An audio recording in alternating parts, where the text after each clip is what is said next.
On October 5th, the Speedy sailed to a spot about 200 yards off from Parliament House, near the landing place. This was a gravelly beach near a break in the bank along the shoreline at the foot of Frederick Street. It was commonly used as a staging point for the loading and unloading of ships that were anchored out in the bay.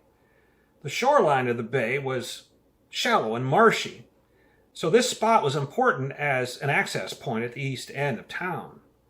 Let's remember that this was before any commercial wharfs were built along the shoreline at York.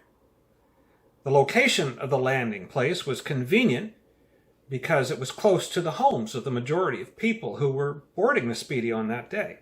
It was also close to the jail which housed Ogatonecot. So it would be a short march, surrounded by soldiers, to the landing place, onto a bateau, and out to the ship. On the morning of Sunday, October 7th, Captain Paxton ordered that the ship's bell be rung to tell everyone in York that boarding would commence. One of the first of the bateaux to bump up against the Speedy contained Mr. John Bennett, who was followed by two young fellows hefting a trunk with a padlock on the front. The captain ordered that this valuable cargo be stored in a safe place in the hold and covered by a tarp. John Bennett was the printer to the king, and he was delivering 6 copies of the Statutes of Upper Canada, hot off the press and headed for Newcastle for the use of the judges and magistrates in that area. John Bennett and his men headed back to York, and the passengers began to board. The highest-ranking person to board the Speedy on that day was Robert Isaac de Grey, the Solicitor General of Upper Canada. He was a single man, aged 32, and a very sociable, man-about-town sort of fellow. It was said that he had a very fancy conveyance called a carriole, which he used to pick up his friends of the streets of York. He could often be found in the best houses in town, enjoying sumptuous feasts and lots of refreshments. Grey would be accompanied on the Speedy by his servant, Simon Baker. Simon was part of a slave family that had been owned by the Greys since before the War of Independence. Before sailing on the Speedy, Robert Grey had written a will, where he stipulated that all of his slaves would be freed in the event of his death. Grey was also supported by a legal assistant in 20-year-old John Anderson, a legal student at York, and Grey's cousin. Also boarding the Speedy was Judge Thomas Cochrane. At 27, he was very young to be a judge on the Court of King's Bench for Upper Canada, but he would be the presiding judge at the trial. John Fisk was the High Constable of Home District, and he would be responsible for the security and condition of the prisoner. James Ruggles was a magistrate and justice of the peace for York, and he would travel in support of John Fisk. Angus MacDonnell was a lawyer, and he would act as defense counsel in the trial. The surveyor, John Stegman, was on the Speedy, as well as an interpreter, George Cowan. And the passenger list was rounded out by Jacob Herkimer, who would testify at trial as part owner of the Farewell Trading Post. A couple of soldiers were on board the ship to guard the prisoner, as well as several members of the crew who took orders from Captain Paxton. There were about 20 people in all. York Harbor was ideal in many ways, but sailing out the channel to the west could be tricky. Prevailing winds from the west and shifting sandbars in the channel could create situations that were challenging for even the most seasoned sailor. In fact, there is a report that the Speedy ran aground before getting out of the bay. There was no damage, and with the assistance of some soldiers from the garrison, Captain Paxton was able to disembark within a couple of hours. However, this delay would have major consequences. It usually took about 24 hours, a little more, to sail from York to Newcastle. But now with this delay, the Speedy would not arrive at Newcastle until late in the afternoon, early evening of the 8th, in darkness. The captain knew that a nighttime arrival could be more challenging. He may have grumbled at his misfortune and hoped that the weather would cooperate. HMS Speedy swung out into Lake Ontario with a light westerly breeze billowing her sails. Captain Paxton ordered the crew to take her out a mile or so from shore, as was common practice in those days. They sailed through the night and the weather held, and the morning dawned with a glorious sunrise in the east. However, during the morning, the wind picked up. Clouds filled the sky. By afternoon, a storm was pushing Speedy towards Newcastle. As darkness descended, the rain came down, and the passengers huddled under blankets and furs as best they could. Captain Paxton barked orders to the crew as they struggled with sails and rigging that needed repair. The weather grew worse, and the Speedy sailed on towards Newcastle. In the evening of Monday, October 8th, HMS Speedy was getting closer to Newcastle, pushed by a growing storm from the west. Then, at some point later in the evening, a nor'easter hit the area. This kind of storm comes from northern Quebec and races across the Great Lakes in a northeast to southwest direction. This was a vicious storm that lasted for 2 days. It brought high winds, frigid temperatures, rain, sleet, snow, and ice. The Speedy was not seen again. The folks at Newcastle spent days scouring the shore of Lake Ontario in all directions, hoping to find a sign of the Speedy. Not a stick of wood or a piece of clothing was found. Nothing. The first document to indicate that the Speedy might be in trouble was a letter from Will Ross at the shipyards at Point Frederick near Kingston to Lieutenant Colonel Green, the military secretary to Lieutenant Governor Hunter at York. It said, "The non-arrival of the Speedy prevents my sending the pay list for Ryerson to sign." This was October 15th, 8 days after the Speedy set sail. This is a mundane and practical matter. He couldn't send the pay list in the next mail packet because the Speedy had not arrived in Kingston. It was not uncommon in those days for a ship to be blown off course in a storm, to ride out the bad weather in a protected bay and sail on to its destination a few days late. Maybe that's what happened to the Speedy, and the people at Kingston were hoping to see it arrive at any moment.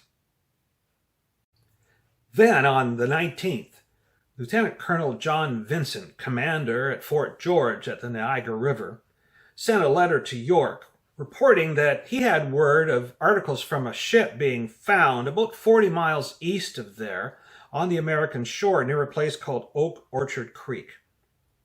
On the 25th, a confirming letter arrived at York, to leave no doubt.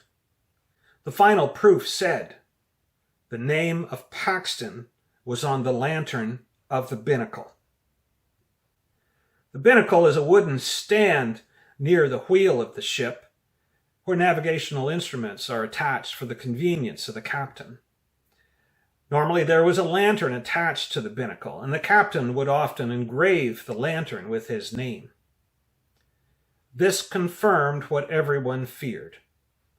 HMS Speedy had in fact been destroyed by this terrible storm of the 8th, and there was no hope for the 20 souls on board. This was the only report of any physical remains of HMS Speedy being found. The location of the find was Oak Orchard Creek, Orleans County, New York, on the south side of the lake. Today, the town of Carleton is there, as well as Oak Orchard State Marine Park. It may seem odd that debris from a shipwreck near Prince Edward County could end up 100 miles to the southwest on the U.S. shore. However, closer investigation suggests that the protrusion in the shoreline at Oak Orchard Creek has been known to catch debris from the east during bad nor'easters. It's not as unlikely as it may seem. A newspaper report about the loss of HMS Speedy appeared at York on November 3rd in the Upper Canada Gazette.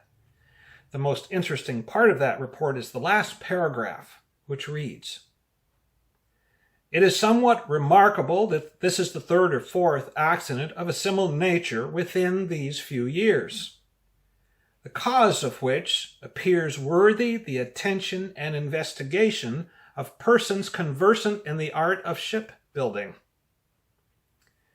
The editor of the Gazette, John Bennett, was taking aim at the Provincial Marine.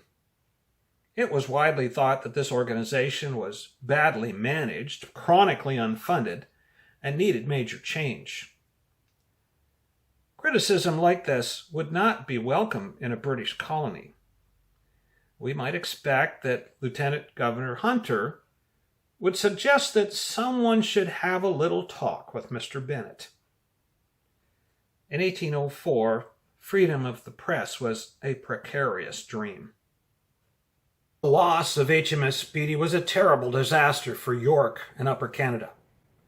For weeks, even months, activity at York was subdued. The loss was felt up and down King Street, out into the settled townships, across the lake to Kingston, onto Montreal and Quebec. Everybody knew someone who had been lost in this terrible disaster. Peter Russell, currently the Receiver General, wrote a letter to a friend in England. "We have lately suffered a most serious misfortune for the province, with the loss of one of the king's vessels which sailed from hence on the evening of the 7th. Wealthy and powerful businessman and merchant Robert Hamilton of Queenston wrote a letter to his friend John Askin of Sandwich.